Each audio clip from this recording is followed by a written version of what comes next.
Hare Krishna, Namaste. Chapter 16 is entitled as Deivasura Sampat Vibhaga Yoga, the yoga of the divine and demonic nature. Sloka 18. āhaṅkāraṁ balaṁ darpaṁ kāmaṁ krodhaṁ ca saṁśritāḥ ātma-para-deheṣu pradviṣanto bhyasūyakāḥ. Ahaṅkāraṁ, false ego, thoughts that oneself is the most exalted, that is ahaṅkāraṁ. Balaṁ, one's physical strength. Darpaṁ, pride and arrogance that arises from that ahaṅkāraṁ. Kāmaṁ, desire. Krodhaṁ, the anger arises from unfulfilled desire. Saṁśritāḥ, having taken shelter of ātma-para-deheṣu, residing in the bodies of oneself and others. Maṁ, me, the Supreme Lord.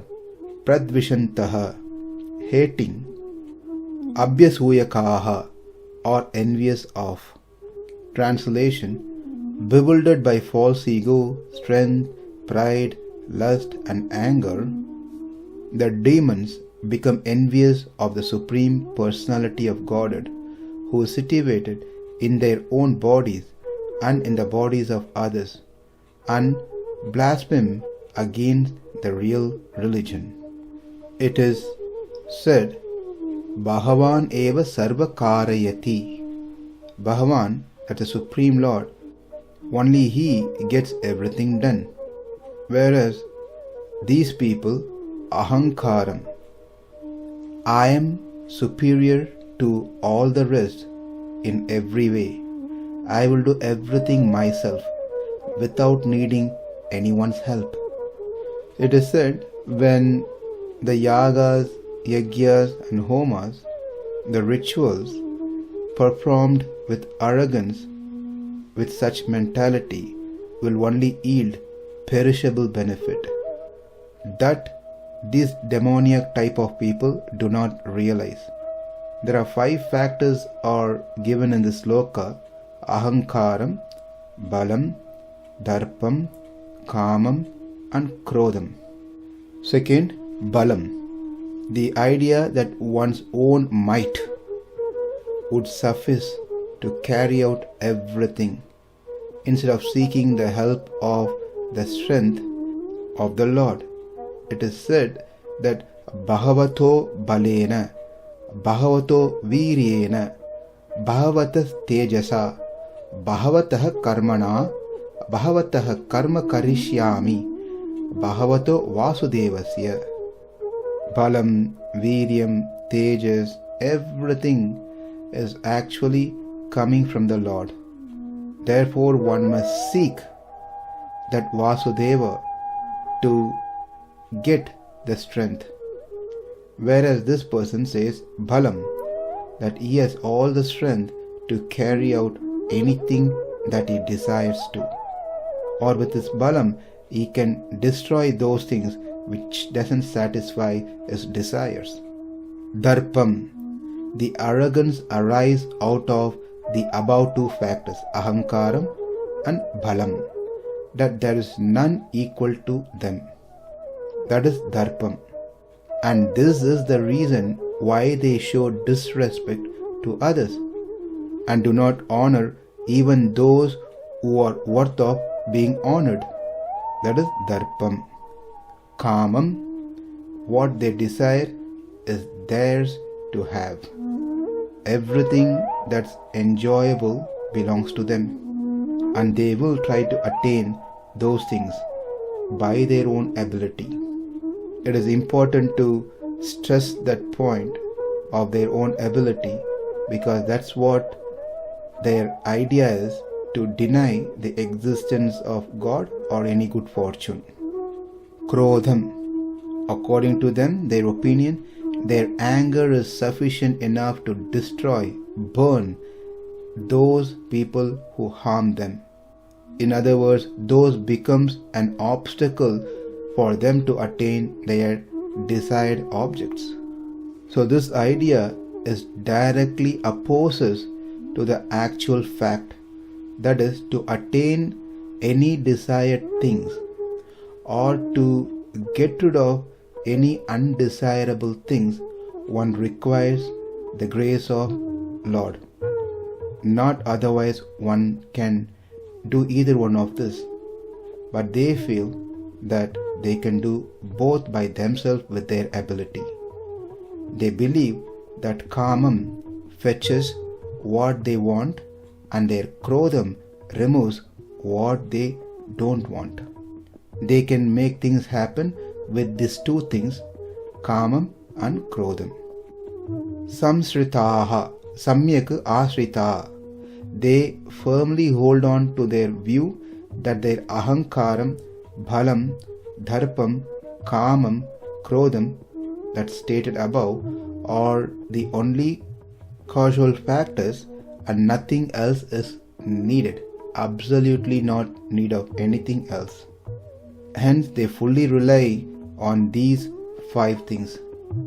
āhaṅkāraṁ, balaṁ, darpaṁ, kāmaṁ, krodhaṁ are the 5 things they fully depend on.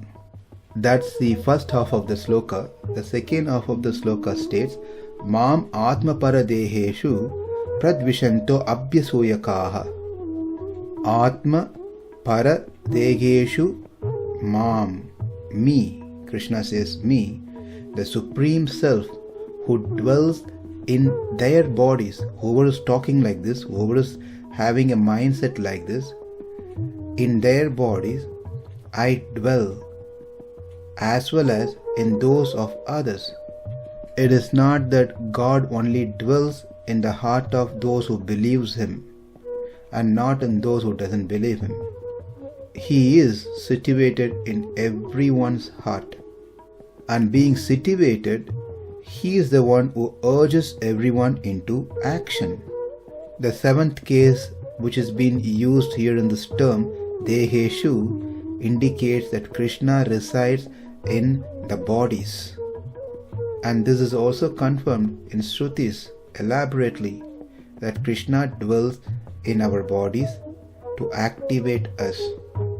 But the asuric person thinks that they act on their own strength.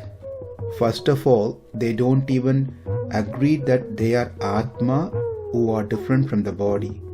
They have an idea that Atma and body are one and the same.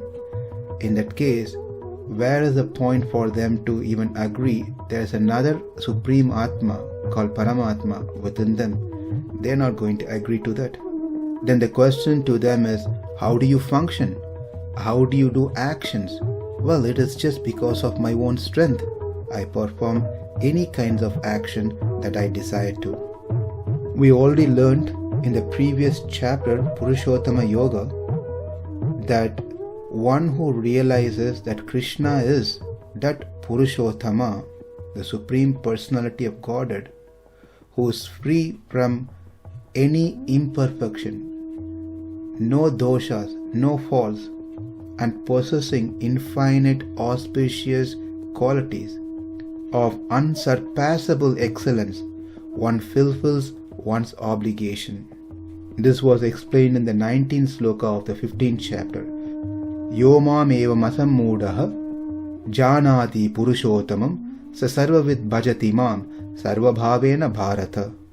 He who knows me without delusion as the Supreme Person, different and distinguished from everything else, as stated earlier, such a person knows all the modes of worship, having me as the object, and adores me alone in every way. How he is different? Akilaheya pratyanika kalyanaikatana svetara samasta vastu vilakshana ananta jnananandaika swarupa. Kindly refer to the 15th chapter, 19th sloka for the details. How Krishna is different and distinguished from everything else. How he is the Supreme Personality of Godhead, Purushottama. But such statements have no effect on these asuric people because they hate and bear malice towards Krishna of such excellence. They say Krishna is a thief, he is a womanizer, he is a liar, and what not. How evil is their intellect. ātma-para-deheṣu māṁ. Māṁ, me. This term brings out that Krishna is the inducer of all beings. He is the Purushottama. The Lord created this world, given the scriptures, provides the saints and sages, gurus, acharyas, to somehow or the other help us to get out of this place so we all can be with Krishna, serving him in the spiritual world. This all starts because of Lord's compassion towards us.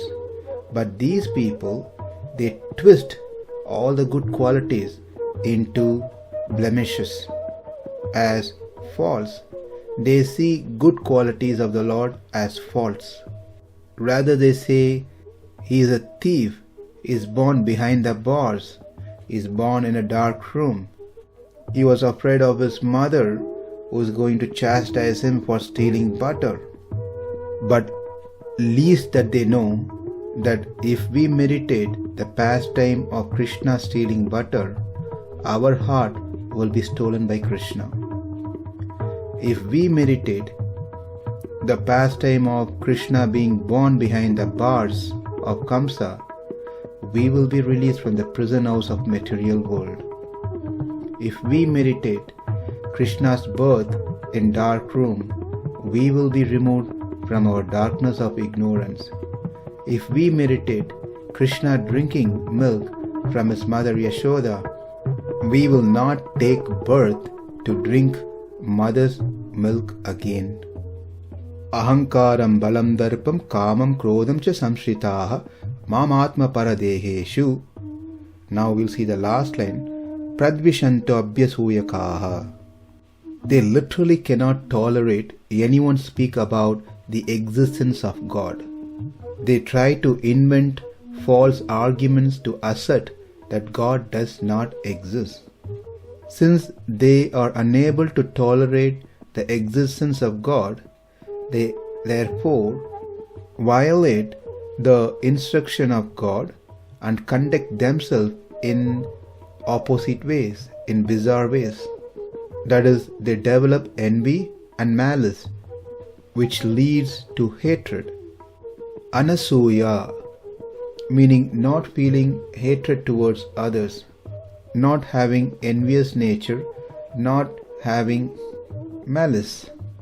In other words, Anasuya is not hiding or minimizing the good qualities in others, praising even those who have only little or moderate good qualities, and being uninterested in the faults of others.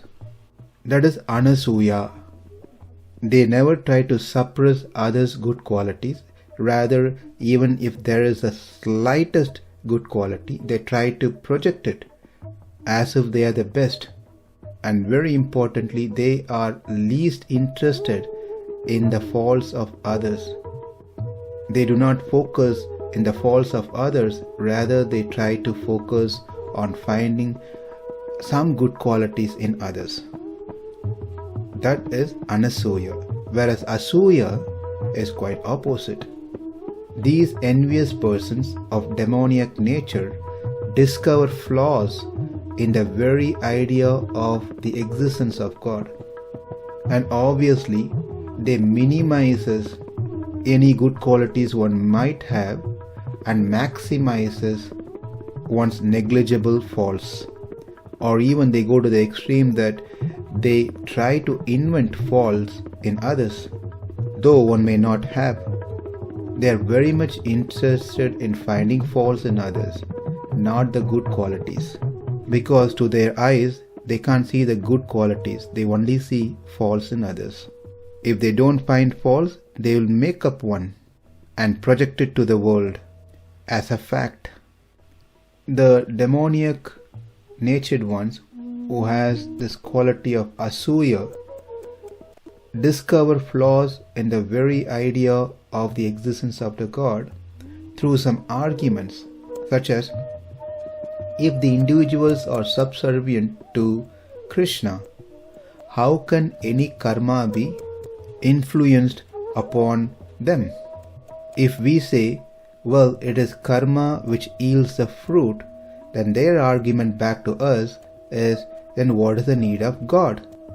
If God is there, then there shouldn't be influence of karma. If karma has influence on us, then there is no God. Or that God, so-called God, is helpless, useless, who cannot control the karma of ours.